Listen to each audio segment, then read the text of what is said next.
முன்னாள் முதலமைச்சர் ஓபிஎஸ் அவர்கள் வந்து திமுக அதை பற்றி நான் கருத்து சொல்ல முடியாது. அவர் போய் சேர்ந்திருக்காரு, என்ன காரணத்துக்காக சேர்ந்திருக்காரு, அரசியல்வாதியிலே அரசியல் முடிவுகள் எடுக்கிறார், எங்கே இருப்பது என்று தெரியவில்லை என்ற அவங்க போய் சேர்ந்திருக்காரு. அதை பற்றி நான் ஒன்றும் கருத்து சொல்ல விரும்பல. அது வந்து இதுக்குள்ள இன்னொரு கூட்டணி, திராவிட முன்னேற்ற கழகத்தின் கூட்டணியில் போய் அவர் இணைத்துள்ளார். சார், அவர் சேர்ந்திருக்கிறதுனால பாஜக அதிமுக கூட்டணிக்கு எதுவும் பாதிப்பு இருக்குமா? வாக்குகள் குறைவா? பாஜக திமுக கூட்டணி, பாஜக அதிமுக கூட்டணி, திமுக கூட்டணி கிடையாது.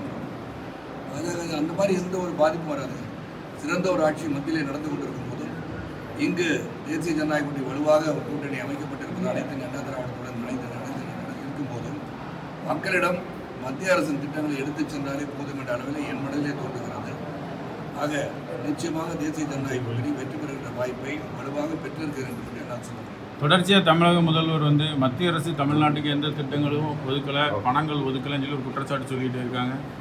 அந்த குற்றச்சாட்டை நீங்கள் பார்க்கும்போது எதற்காக எதை சொல்கிறாங்க பார்க்கணும். எனக்கு தெரிஞ்சு சில திட்டங்களை அறிவிக்கும் போது அது வந்து மாநிலங்களுக்கு வந்து தமிழகத்திற்கு வஞ்சம் தீர்க்க வழி தீர்க்க வேண்டும் என்ற எண்ணத்திலே அவர் வந்து எந்த ஒரு திட்டத்தை வகுக்கணும்.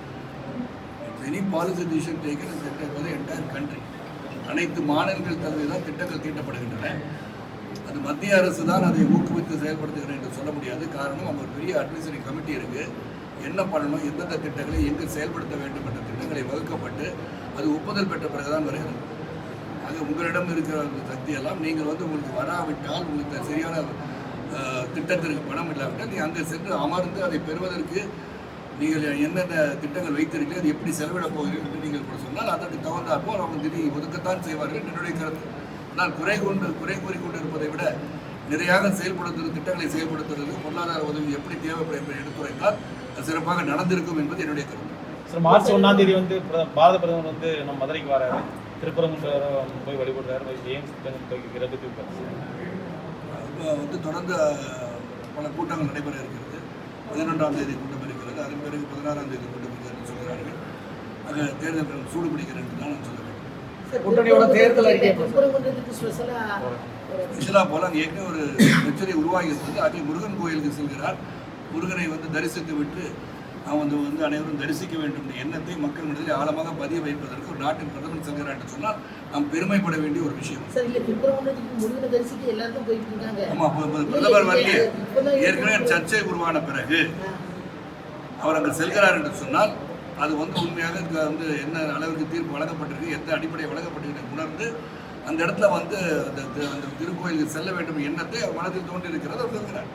இதுக்கு வந்து காரணம் கற்பிக்க வேண்டும் என்று சொன்னால் இங்கே அரசியல் காரணம் கற்பித்து ஏற்கனவே சர்ச்சைக்காக அங்கே செல்கிறார் என்று எடுத்துக்கொள்வது சிலரின் கருத்தாக இருக்கிற, பலரின் கருத்தை அவங்க செல்வது நம்மை பெருமைப்படுத்தியதாக நான் இதை எடுத்துக்கொள்கிறேன். சார், இப்போ நடிகர் விஜயோட மனைவி வந்து விவாதத்தை கேட்டு மனத்தாக்கல் பண்ணியிருக்காங்க.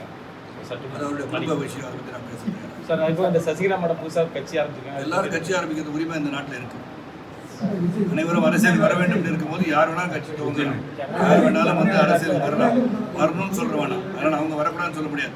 புரட்சித் தலைவருடன் பயணித்தவர்கள் திடீர்னு கட்சி ஆரம்பிக்கிறார் என்று சொன்னால் என்ன கருத்தை மக்களிடம் எடுத்து செல்ல போகிறான்னு எனக்கு தெரியவில்லை. யாரும் கட்சி ஆரம்பிக்கூடாதுன்னு சொல்ல முடியாது.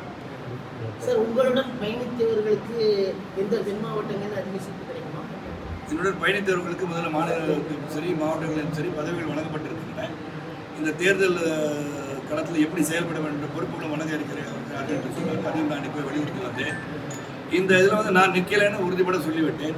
ஆக என்னுடன் பயணித்தவர்கள் கண்டிப்பாக இடம்பெற வேண்டும் என்பதை நான் சுட்டிக்காட்டினேன். அது எந்த சட்டமன்ற தொகுதியாக இருந்தாலும் எங்கு நின்றாலும் வெற்றி பெறுவதற்கான உழைப்பை அவர்களும் தருவார்கள், நானும் தருவேன். நான் வந்து ஒரு இயக்கத்தை இணைத்துக் கொண்டிருக்கின்றேன். ஆக நான் வந்து ஒரு கட்சியின் அடிப்படை சமத்துவ கட்சியாக இருந்திருந்தால் எத்தனை சீட்டுன்னு சொல்லலாம். நான் ஒரு காரியகர்த்தாவாக தேசிய செயற்கை உறுப்பினராக இருந்து கொண்டிருக்கின்றேன். இயக்கத்தை 17 ஆண்டுகள் நடத்திய இயக்கத்தை இணைத்திருக்கின்றேன். அந்த பெருமைக்குரிய ஒரு தலைவராக இணைந்திருக்கிறேன். ஆக என்னுடன் பயணித்தவர்கள் சிறந்தவர்கள், வல்லவர்கள், மக்களை பற்றி தெரிந்து வைத்திருப்பவர்கள் என்ற அடிப்படையில் அவர்களுக்கு இடம் கொடுத்தால் சிறப்பாக இருக்கும் என்பதை எடுத்துரைத்திருக்கின்றேன். செவி சாய்ப்பார்கள் நம்பிக்கையுடன் இருக்கிறேன். ரஜினி கமல் இணைந்து ரொம்ப சந்தோஷமாக மகிழ்ச்சியாக இருக்கும். சார், திமுக காங்கிரஸ் கூட்டணி இன்னும் பேச்சுவார்த்தை நடக்கிறாங்க. இது மாதிரி அதுக்கெல்லாம் நான் கருத்து சொல்ல முடியுமாங்க? பேச்சுவார்த்தை எடுத்துட்டு கிடக்குது சொல்லிட்டு முடியாது. அவங்க கூட்டணியை செலவு சேர்ப்பதற்காக பேச்சுவார்த்தை நடக்கும். இதுக்கெல்லாம் சரத்குமார் வந்து சொல்ல முடியாது. ஏதாவது பிரச்சனைகள் இருக்கு, இந்த பிரச்சனைக்கு என்ன தீர்வு என்று கேட்டால் நாட்டாமை வந்து தீர்ப்பு. அவங்க ஆதரவு 2 மணி நேரம் விஜய் கட்சிக்கு ஆதரவு சொல்றாங்க. அவங்க அது கூட்டணி நீங்கள் சொல்லுவாங்க என்பதை நீங்கள் பத்திரிகை தெரிந்திருப்ப செய்தி என்னிடம் ஏன் கேட்கிறீர்கள்?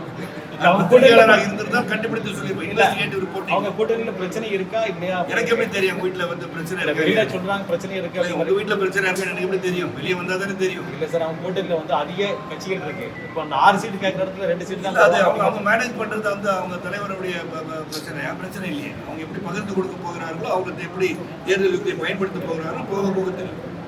சுத்தமா ஐயா. நன்றி. Right sir. சந்தோஷம்.